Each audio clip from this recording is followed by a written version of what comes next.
नमस्कार, मी डॉक्टर प्रवीण कुमार देवरे, जिल्हाधिकारी बुलढाणा. बुलढाणा जिल्ह्यातील सर्व शेतकरी बांधव आणि भगिनींना माझी नम्र विनंती आहे.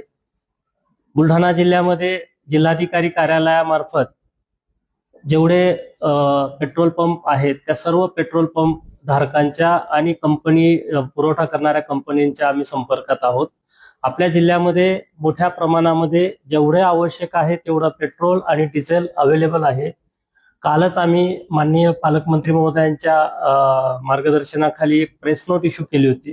त्या प्रेस नोटमध्ये सुद्धा आम्ही सांगितलं की आपल्या जिल्ह्यामध्ये 1,40,000 लिटर पेट्रोल आणि 2,47,000 डिझेल एवढं उपलब्ध आहे आणि हे वारंवार जसजशी आवश्यकता असेल तसे कंपनी डिझेल आणि पेट्रोलचा पुरवठा करायला तयार आहे.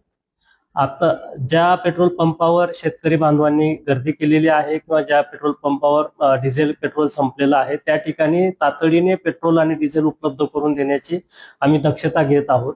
सर्वांना माझी नम्र विनंती राहील की आपण पेट्रोल पंपावर आणि डिझेल मागणीसाठीचा जो आपल्याला कालावधी लागणार आहे त्या कालावधीमध्ये शांततेने डिझेल आणि पेट्रोल घ्यावे आणि कंपनीच्या आणि पेट्रोल पंपाच्या लोकांना, तहसील कार्यालयाच्या लोकांना, पोलीस प्रशासनाला सहकार्य करावे. डिझेल आणि पेट्रोलची आपल्याकडे कमतरता नाही, त्यामुळे डिझेल आणि पेट्रोलची कमतरता असल्याचा गैरसमजामुळे आपण त्या ठिकाणी मोठ्या प्रमाणामध्ये आवश्यकतेपेक्षा जास्त पेट्रोल आणि डिझेलची मागणी करत असतात.